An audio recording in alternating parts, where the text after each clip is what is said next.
Proclama mi alma la grandeza del Señor.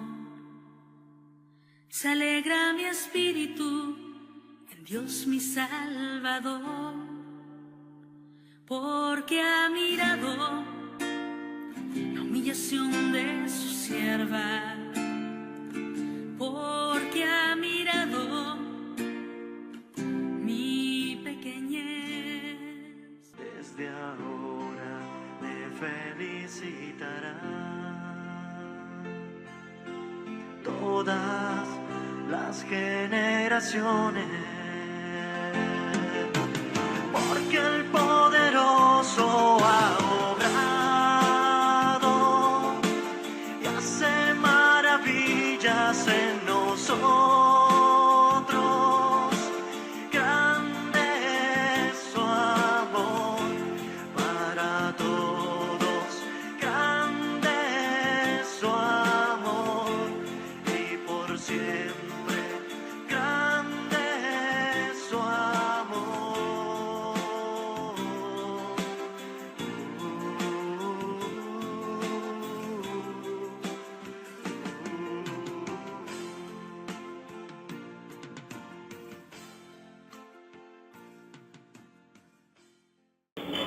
Hemos estado viendo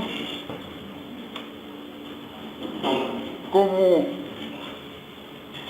nuestro Señor, igual que lo ha hecho desde el principio de la creación con todos sus hijos fieles, antes de hacer algo, se los da a conocer. Esa fue la caída del ángel, cuando nuestro Señor le hizo saber el misterio de la encarnación. Dice el libro de los Colosenses, hablando de Cristo, que todo fue hecho por Él y para Él. O sea, Él iba a asumir su obra de esa creación material y espiritual. Por eso, para asumirla, asumía Él también las dos naturalezas, haciéndose hombre sin dejar de ser nunca Dios. En cuanto a Dios, pues pertenece a ese ámbito y a ese universo espiritual, y en cuanto a hombre, a ese universo material. Los dos universos amalgamados en una sola persona, Jesucristo. Jesús es un nombre muy común entre los judíos, hace alusión a su persona humana. Y Cristo, del griego, lo mismo que Mesías en hebreo, igual que ungido. ¿Quién es el ungido? El que tiene el Espíritu Santo reposando en él. Y el Espíritu Santo nadie puede reposar, aún como hombre, en mayor plenitud que él.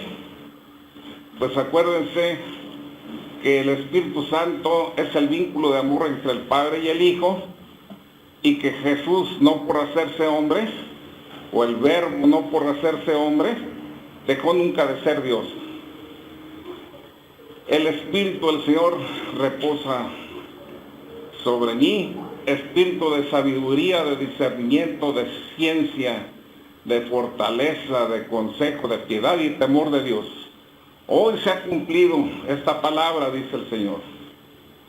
Bien, pues entonces el Señor, en esa fidelidad a los suyos, le hace conocer a ese ángel lo que va a hacer para asumir ese universo, y que los seres creados del cielo y la tierra le rindan como corresponde a su señorío homenaje y culto de adoración.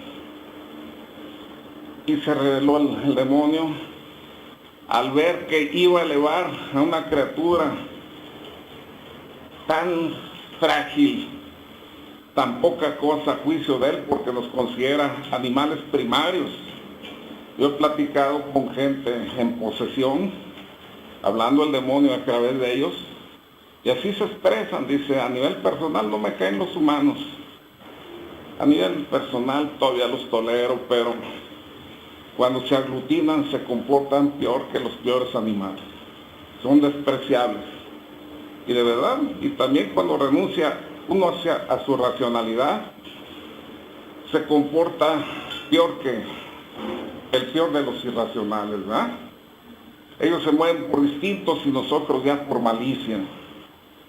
Ya es una acción inteligente, donde si estás yendo al desenfreno de las pasiones carnales, pues día y noche, sin descanso, andas en pos de la fornicación, mientras que los animales irracionales, pasado el tiempo de calor de la hembra, tiempo de la reproducción, luego se aquietan.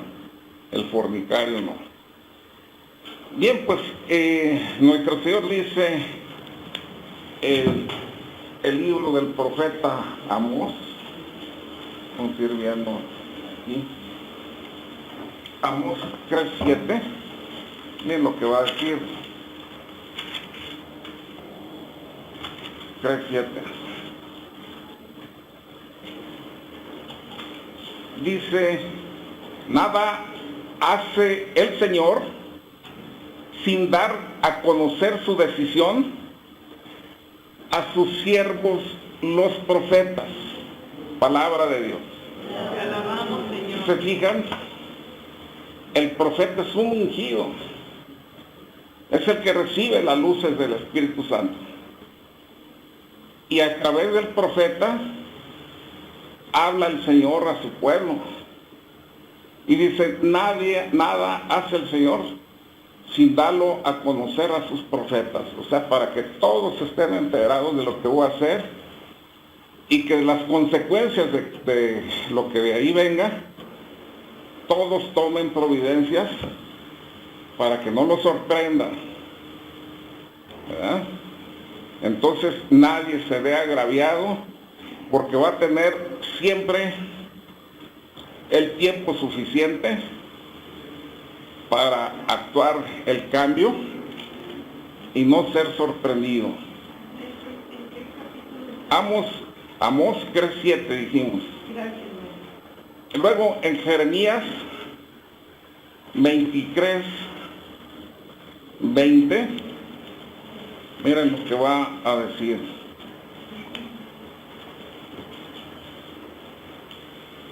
Dice, la ira del Señor no se detendrá hasta que se hayan cumplido y realizado los designios de su corazón.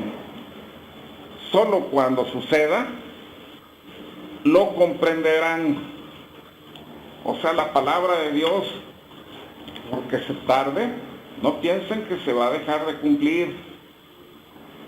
Lo que sucede es que la profecía está hecha para los que la van a vivir. Cuando vaya a suceder, entonces lo comprenderán para que se prevengan, ¿verdad? ¿Qué caso tiene? Que estén alarmándose desde antes. En tiempos de nuestro Señor dicen, este es el día o el tiempo en que tenías tú la restauración del reino de Israel. Dice, no, a ustedes no les importa conocer de ese tiempo. O sea, no está hecho para ustedes, ¿verdad? Sino hasta que lo vayan a vivir, entonces van a entender esta palabra. Nosotros ya estamos entendiendo muchas palabras de la Escritura que hace tiempo no se entendían. Están tan encima los tiempos que ahora sí empezamos a darnos cuenta de la proximidad de las señales que nos anuncian la realidad de que estamos en tiempos escatológicos. El Señor ya no lo hacía conocer en su momento, lo conocerán. En Isaías 30:10 dice, ¿qué dicen a los videntes? No tengan visiones, y a los profetas No nos profeticen la verdad, díganos cosas halagadoras, palabra de Dios. La gente prefiere oír mentiras que la verdad. Por eso ahí siempre están tratando de oír los horóscopos de los videntes o las profecías de los videntes en cuanto empieza el año. Todos santeros, hechiceros, adivinos en la televisión dando sus pronósticos para el próximo año. Y la providencia de Dios y la palabra de Dios. ¿Ande? Sí, o sea que, y la palabra de Dios, que no está ahí, pero como los tiempos que se viven son fuertes, entonces buscas una puerta de salida, a ver si uno de estos videntes te anuncia una cosa más halagüeña que la que estás viviendo y te anuncia la Escritura. Es que el profeta abre sus labios, no para halagar el oído humano, sino para darle alabanza a Dios. Yo me acuerdo que en unos ejercicios cuaresmales me invitó una comunidad, no voy a decir el nombre, no tiene caso, pero algunos de ustedes a lo mejor estuvieron en esta ocasión. Y como el segundo día me dijo uno de los anfitriones, de los coordinadores: oye, ingeniero, mi hija siente que estás hablando tan fuerte que dijo, papi, si se sigue hablando así, mejor ya no voy. Y de hecho ya no vino. Y el coordinador general de ese grupo y fundador me dijo, Benjamín, revisa a ver qué razón hay en esta queja. Y yo le ofrecí que sí, y mientras ellos seguían dando anuncios y eso, me puse a hacer la oración. Y ya que me dieron la palabra, les dije, ¿qué razón tiene la Escritura cuando dicen que le reclamaban al profeta? Tú no abres tus labios sino para anunciar barbaridades y calamidades. No queremos oírte. Dije, pero se les olvida que el profeta anuncia para dar alabanza a Dios y dar a conocer sus designios, no para halagar el oído humano. Y me lanzó el Señor todavía reciales más. Dije, si esta palabra ha resultado fuerte, ojalá se escandalicen y se vayan los que no la toleran, porque las que se queden van a ser bienaventurados, porque el Señor corrige para el cambio y para no dejar caer su ira, como sucedió con Nínive. ¿Has visto cómo se arrepienten? Y cómo visten en Sayal, y cómo han puesto en ayuno hasta sus animales. Juro por mi nombre que esta generación no va a recibir ese castigo. El que se va y cierra el oído, se quedó sin el mensaje.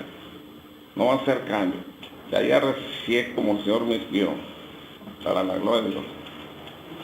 Bien, pues la gente prefiere oír mejor cosas buenas, aunque sean mentirosas. El primer libro de los Reyes, en el capítulo 22, verso 18, miren lo que dice. El rey de Israel dijo a Josafat, ¿no te decía yo que no me profetizas más que desgracias? Palabra de Dios. ¿Se fijan? Ahí está lo que les acabo de decir. O sea, siempre se quejan de el profeta. Y ahí, como dijo la Lucero, ¿y qué dice el Señor? Yo no era ni profeta, dijo del profeta, pero el Señor me mandó y aquí estoy, ¿verdad? Y lo que Él me diga, pues yo voy a decir, no lo que tú quieras oír, ¿verdad? O sea, le pesa al profeta, no creo que es fácil. Sabe antes de abrir su labio lo que la gente va a decir, porque lleva las luces del Espíritu Santo. ¿Qué hizo Jonás? Pues no fue a Nínive, donde se sentía que lo iban a criticar y a perseguir. Se fue a predicar con sus cuates, ¿verdad?, donde lo toleraban. El Señor lo regresó, humillándolo hasta con signos de sobrenaturalidad, cuando aquel pez lo devora y va y lo deposita en las arenas de donde debía predicar. Bien, nosotros estamos profetizando en el nombre de Dios, tratando de que su palabra, a la luz de las exégesis, de esos exégetas iluminados, igual que surge un profeta cuando escribió los textos sagrados, en su tiempo hace suscitar nuestro Señor un profeta para interpretar la palabra que fue escrita en tiempo que debe conocerse. Por eso la escritura no se interpreta en forma privada, porque la asistencia hasta la consumación de los siglos la tiene en promesa la Iglesia. Entonces todo lo que vemos está a la luz de las exégesis aprobadas por la Iglesia, a la luz de los padres de la Iglesia y del magisterio de la Iglesia, que son las tres fuentes por las que se conoce la verdad entre nosotros: la Iglesia católica, la Iglesia fundada por Cristo. Los hermanos separados solo tienen la palabra, se privan de la revelación, de la tradición. ¿Se acuerdan de aquel niño que puso en medio de nuestro Señor y dijo: el que no se haga como uno de estos niños? Y tomó uno ahí, no entra al reino de los cielos.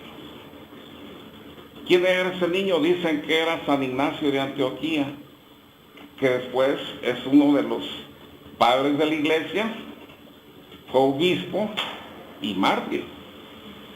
Pero imagínense el testimonio de estos padres de la Iglesia. Conocieron a Cristo desde niños, a la Virgen Santísima, a los apóstoles, fueron discípulos de algunos de ellos. ¿Cómo se va a perder esa riqueza? Entonces la Iglesia recoge esta tradición, tiene las luces para saber cuál es una auténtica información iluminada por el Espíritu Santo y cuál no, ¿verdad? Por eso se exige la santidad, por sus frutos los conoceréis, la ortodoxia, una doctrina especial que aporte algo nuevo.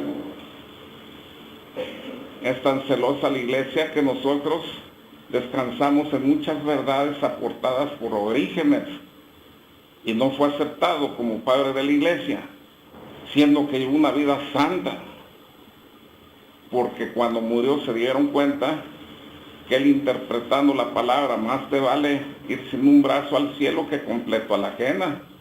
Más te vale ir sin una pierna al cielo que con las piernas completas a la ajena. Entonces él se castró para no pecar en contra de la castidad, y eso no está conforme a la palabra. Te ruego, Padre, no porque para que lo saques del mundo, sino para que lo libres de todo mal. El demonio está permitido, él no hace lo que le da la gana, hace lo que el Señor le permite. Entonces, ¿por qué Dios permite que nos tiente y nos traiga a veces tan mortificados? Porque a base de ese combate espiritual en donde nadie es probado más allá de sus fuerzas, eso tiene la garantía. Nadie es probado más allá de sus fuerzas. En ese combate sale fortalecida la voluntad, queda disminuido la parte física de los sentidos, vista, tacto, gusto, olfato, oído, la sensualidad repartida en los 5 sentidos, y las facultades subordinadas también se van reprimiendo. Que se sepa que hay mando en el espíritu. y se va santificando y se va fortaleciendo la gente a base de ese combate espiritual permitido por el Señor. El chancla es muy a su pesar, cuando tienta y sabe que se le resiste, lo que está haciendo es un probador, un santificador. Por eso el Señor lo permite. Bien, pues miren, San Lucas en el capítulo 21, versos del 7 al 36, San Mateo en el capítulo 24, versos 3 al 51, y San Marcos en el capítulo 13, 5, 37, registran esa profecía de nuestro Señor Jesucristo sobre el final de los tiempos. Acuérdense que antes anunció nuestro Señor por los profetas, pero cuando vino nuestro Señor era el Emanuel, Dios en medio de su pueblo, llevando la revelación a la plenitud. Por eso a la palabra del Evangelio no se le puede agregar nada, porque era Dios mismo dándonos a conocer esa verdad eterna y dándonos a conocer también lo que habita en el corazón de su Padre. Él fue el que vino y nos reveló al Padre. Miren, en las piernas de la Virgen Santísima y de San José, y oyendo la predicación de las sinagogas a los rabinos, siempre se hacían exclamaciones refiriéndose a Yahvé como el grande, como el terrible, como el poderoso, como el vengador, como así siempre. No es que no lo sea, sino que en estas menciones se daba a conocer esa parte de la justicia que es infinita, igual que la misericordia, pero como en el fondo nosotros en forma natural tendemos a reprimir al que nos hace daño, entonces se atribuye a él esa faceta olvidándose de la misericordia. Nuestro Señor Jesucristo en cuanto hombre fue madurando poco a poco en el conocimiento de su Padre del cielo. Era un hombre igual que ustedes y yo en todo, menos en el pecado. Y a base de esos esfuerzos, de esos hábitos y esos encuentros, ¿cómo te van a amar, Señor, si no te conocen? Para conocerlo hay que tener un contacto directo. Nosotros tenemos la palabra. Él también la tenía y tenía el diálogo igual que nosotros en oración. Y fue encontrando en forma maravillosa la novedad que nos dejó, que sin dejar de ser el Adonai, que con ese nombre lo reconocían todos los rabinos, todos los profetas y todos los creyentes del pueblo de Israel, la gran novedad que nos trajo Cristo es que era sobre todas las cosas Abba, querido papá o papacito. Entonces nos cambió allí esa visión de Dios, sin dejar de ser ese omnipotente, ese lleno de poder, ese justiciero. Es un padre que dice que castiga hasta la tercera y cuarta generación a los hijos de los padres que obran maldad, pero bendice hasta la milésima a los hijos de los padres que obran bien. Y que nos deja el mensaje de que aunque tus pecados fueran más rojos que la grana, esto es que la sangre, si arrepentido vienes a mí, yo te dejaré más blanco que la lana, que la nieve. Qué hermoso. Pero también nos dice, si me quieres seguir, prepárate para la prueba. Porque así como el oro es probado en el crisol, el que me siga va a ser probado en el crisol del sufrimiento. otra novedad, la riqueza del sacrificio, del dolor. Él también se quiso sustraer al dolor y el Padre le hizo saber que sin sacrificio, sin inmolación voluntaria, en obediencia a la voluntad del Padre, no hay expiación de las consecuencias del pecado. Padre, si es posible, aparta de mí este cáliz. No se lo apartó, no se lo perdonó. Y ahí el mensaje que nos daba, igual que yo en mi sacrificio redentor gané para todos ustedes, con mi muerte cruenta y dolorosa en la cruz, ustedes clavándose conmigo, llevando la suya. Quien quiera venir en pos de mí, niéguese a sí mismo, tome su cruz y sígame. Llevando esa cruz de cada día, en paciencia, ofreciéndote junto con Cristo en el momento de la consagración, en las gotitas de agua, ahí estás tú y estoy yo y toda la humanidad, para ofrendar tu vida como Dios te la permita o la mande. Y ahí te estás clavando y mereciendo junto con Cristo por ti y por tus seres queridos. Un alma refractaria, resistente de nuestra familia, la puedes llevar a que sane, a que se convierta, dándole consejos, dándole la palabra de Dios, orando por ella. Pero lo que no falla es sacrificarse por ella. Dicen los maestros de la espiritualidad que si se siguen perdiendo muchas almas, y sobre todo de seres queridos nuestros, es porque no tenemos la generosidad de pagar a la justicia divina lo que se exige por el perdón de sus pecados. Sacrificarse por ella. Hay tres formas de sacrificarse. En la lucha contra la pasión dominante, quitarte esas pasiones pecaminosas que te dominan, duele, cala hasta el alma. La gente que murmura, le dicen chisme, que critica, aprovecha toda noticia para hablar de las gentes.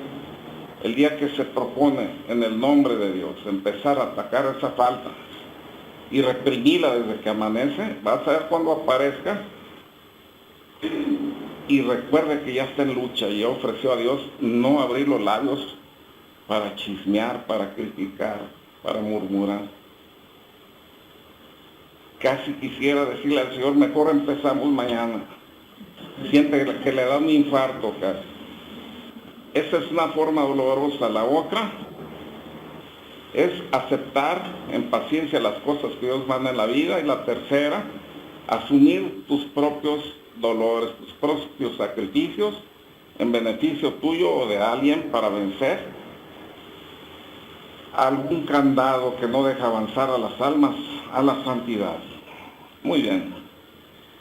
Pues la profecía de nuestro Señor sobre el final de los tiempos registrados en esos 3 evangelios. Y miren, empiezo a leer ahí en San Lucas 21:7 al 36. Acuérdense que luego voy a seguir esta dinámica. Voy a leer y ya tengo registradas aquí las partes esenciales de este anuncio profético sobre el final de los tiempos dicho por nuestro Señor en este evangelio. Y luego ya nada más voy a agregar lo que no registra este evangelio y que sí registra el de San Mateo y luego el de San Marcos, para que tengamos entonces en palabra de nuestro Señor la visión general sobre el final de los tiempos con las señales de las que debemos estar pendientes, ¿verdad? Entonces Lucas 21:7 al 36 dice: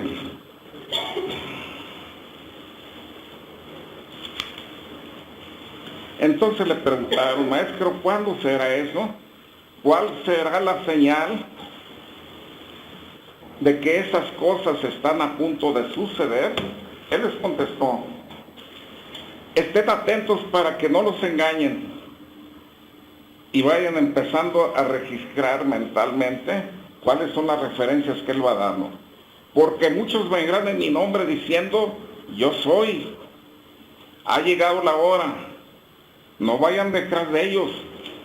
Y cuando oigan hablar de guerras y de revueltas, no se asusten, pues eso tiene que suceder primero, pero el fin no vendrá inmediatamente. Les dijo además: se levantará nación contra nación y reino contra reino.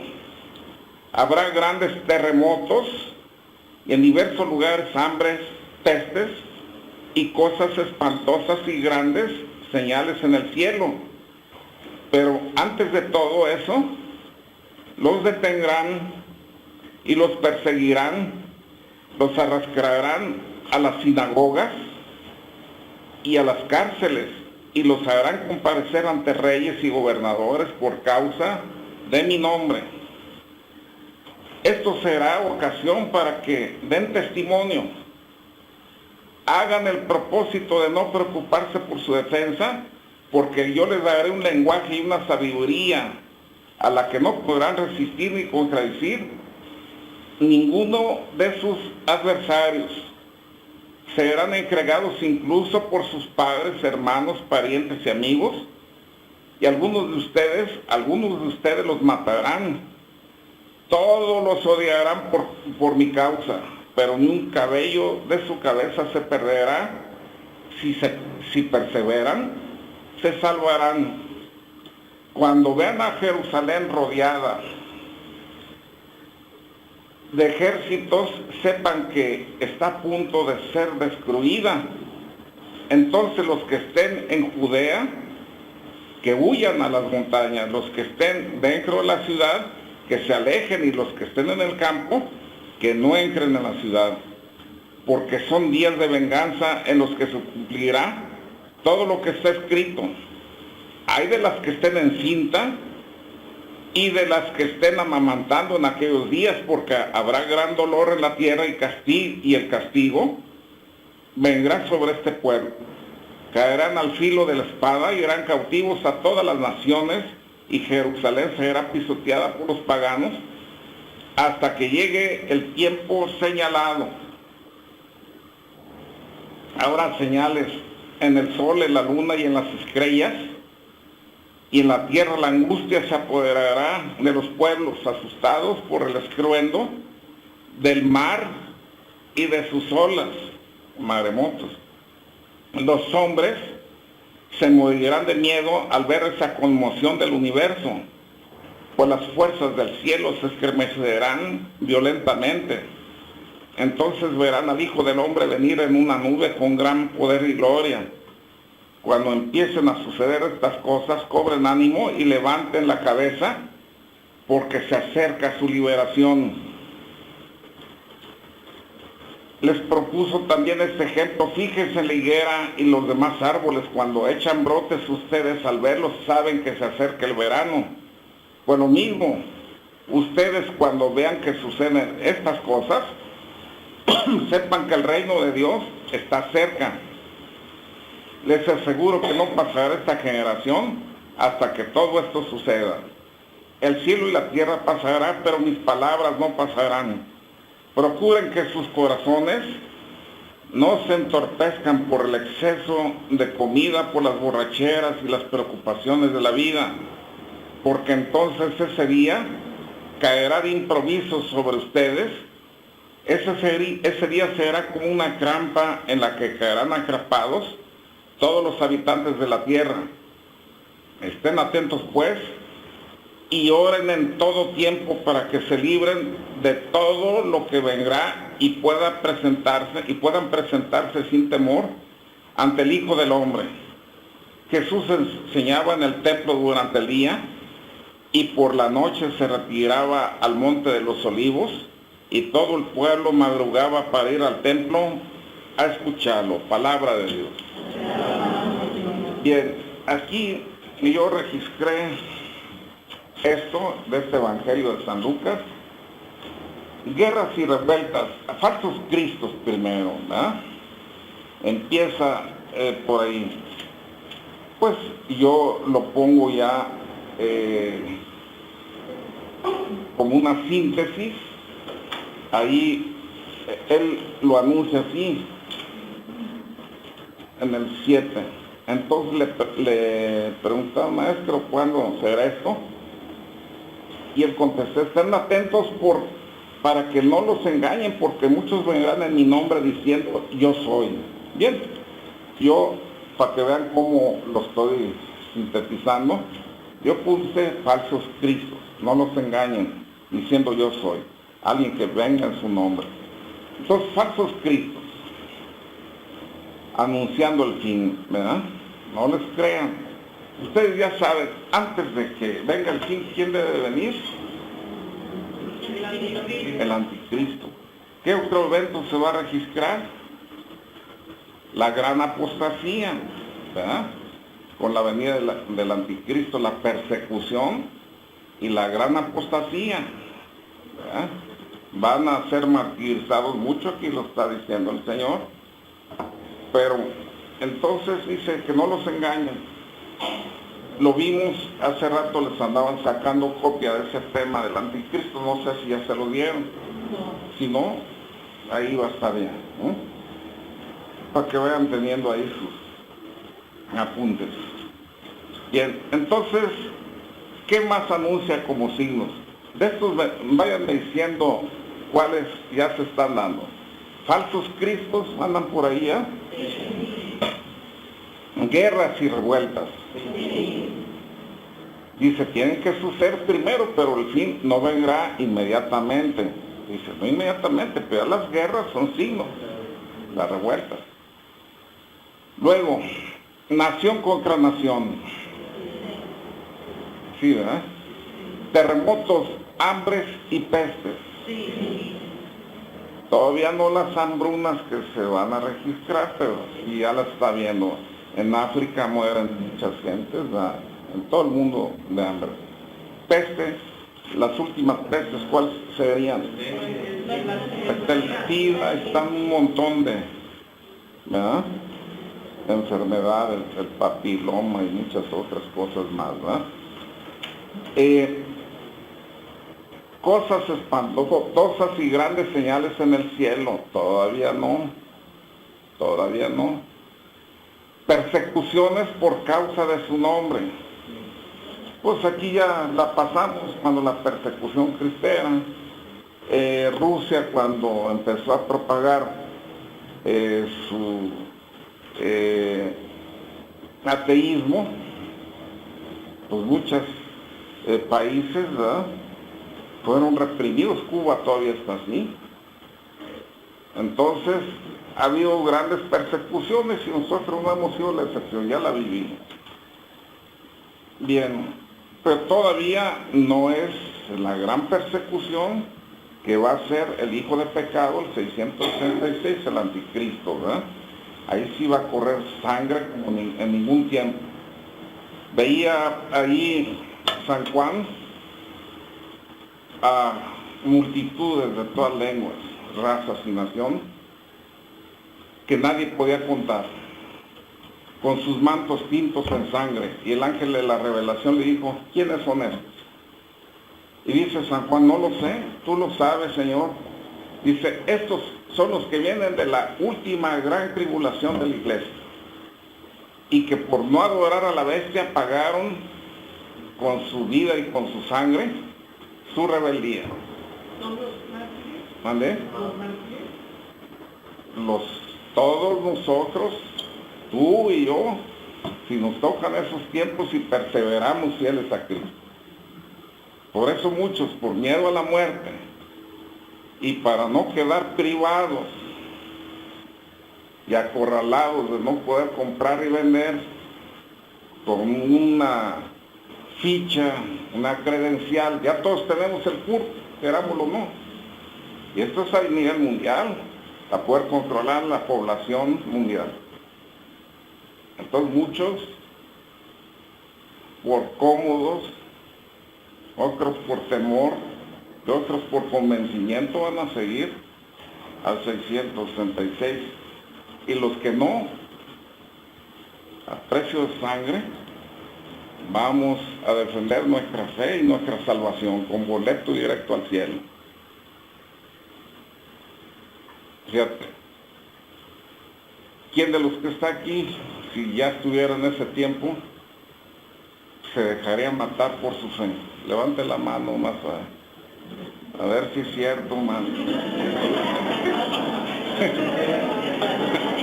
A ver si es cierto. Quiera Dios que sí, hay que rogar a Dios porque sí. Bien, entonces, persecución por causa de su nombre. Dice, dar testimonio y no preocuparse por su defensa. El Espíritu Santo va a hablar por sus labios. Luego, confrontación en las familias, unos contra otros, por mi causa. ¿Sí? Ya, ¿verdad? Y si algunos de ustedes por razón de la fe los matarán, ya, van a ser odiados por todos por causa de mi nombre. Esa va a ser una señal que todavía más adelantito se va a cumplir fielmente. Cuando vean a Jerusalén, esta vale para los tiempos de nuestro Señor y los actuales. Tiene dos connotaciones. Cuando vean a Jerusalén rodeada, a punto de ser destruida, dice, los que estén en el techo no bajen, los que estén en el campo no regresen, ¿verdad? Eso es en tiempo de nuestro Señor, ¿verdad? En el año 67, Flavio Josefo registra la destrucción de Jerusalén. Y decía nuestro Señor más adelante, cuando vean la gran abominación predicha por Daniel puesta en el lugar santo donde no debe, entonces sí ya está encima de ustedes, ya no regresen a la ciudad porque los van a masacrar. Se cumplió esto cuando fue puesto la estatua de Júpiter en el Santo Santorum del Templo de Jerusalén. Y vi una matanza, dice, las que estén criando, rueguen que no les agarre el tiempo a las que estén creando, porque va a ser terrible. Dice Flavio Josefo que en el sitio que pusieron los romanos, las madres terminaron devorando a sus hijos por el hambre. Tal vez cuando morían ellos se los comían. No creo que los mataran vivos, etcétera, ¿sabes? Pero todo es terrible, ¿verdad? Entonces dice, rodeadas por su nombre, cuando vean a Jerusalén rodeada, pues, a punto de ser destruida, pues ya lo que dije. Habrá señales en el sol, la luna y las estrellas, el mar y sus olas con gran estruendo. Entonces eso ya, maremotos se han visto seguido, pero no los que se esperan, porque va a haber una conmoción cósmica. Les puedo adelantar que revisando bien la escritura, se va a dar por dos eventos la parucía, el día del Señor. La tercera guerra mundial, que hace estallar el hombre por todo el globo, sus armas, pues ya no son las bombas atómicas, sino las de hidrógeno, ¿verdad?, que son todavía más terribles, y muchas otras que ni siquiera nos han dado a conocer, ¿verdad? La bomba de neutrones, por ejemplo. Pues eso ni siquiera destruye los edificios para que el ganador se quede con el botín de todo lo que ha construido el enemigo. Lo que mata es la vida, sea humana o de animales, ¿verdad? Bien, va a ser la tercera guerra mundial, y a lo mejor por efecto de los bombazos se salga, lo vamos a ver la próxima semana, de su órbita a la Tierra, y se encuentra en el camino de los asteroides, ¿verdad? Empiezan a caer entre ellos la estrella llamada Ajenjo, que envenena las aguas. En fin, cataclismos cósmicos, que dice la Escritura que No lo ha habido nunca semejante sufrimiento ni terror, ni lo volverá a ver. Bien, eso lo vamos a ver la próxima semana en detalle. Las fuerzas del cielo, pues, estremecidas. Y entonces, cuando sucede esto, verán al Hijo del Hombre. Estar pues atentos a los signos dados en estas cosas y no llevar una vida de excesos y pecado. Estén atentos y oren en todo tiempo para no ser sorprendidos. Pues esta es la síntesis que registro de San Lucas, y voy a agregar las cosas que no registra él y que aportan los otros dos evangelios. Oye, uno de estas cosas y dice, ay, qué terrible, pobres de los que les toque eso. Mira, estando en vida de gracia, a ver, levanten la mano los que saben de cierto que se van a morir. Todos. Bueno, entonces, lo único que importa, si todos nos hemos de morir, unos de una forma y otros de otra, lo que importa es cómo se muere. Tener el boleto para ir al cielo. No pongan la cabeza en la almohada sintiéndose en pecado, porque esa podría ser su última noche. Y si los agarra dormidos la muerte, con gracia, es una bendición. Cierra los ojos para dormirte y descansar, y los abres en los brazos de Cristo, llevándote a presentar ante el Padre, al Padre, ¿cómo se llamaba? Un padre carismático que se presentó en el Estadio Jalisco. Emiliano Tardís. Murió en sueño, en el sueño. Fue y se acostó y ya no despertó. Eso, si hubiera estado en pecado, qué desgracia. Estando como sabemos que vivía, pues qué bendición, ¿verdad? Entonces lo que marca la diferencia es eso. Ahora, saber que en ese momento vas a ser purificado por el sufrimiento que vives, limpiándote de la pena merecida por el pecado, pues qué providente y bueno nuestro Padre, que nos inventa en momentos de sufrimiento para purificarnos y ir al cielo, ¿verdad? Bien, entonces yo me quedo con esta última parte muy importante, estar atentos y orar todo el tiempo para no ser sorprendidos. ¿Qué dice San Mateo, agregando a esto que acabamos de ver? Dijo San Lucas, falsos cristos, y San Mateo agrega, y falsos profetas. Luego agrega otra cosa, por la maldad creciente se enfriará el amor de la mayoría, ¿verdad? A nosotros ya nos está pasando. Y es tan cotidiano ver tantas cosas que a veces pasamos al lado de un hermano sufriendo y ni nos paramos.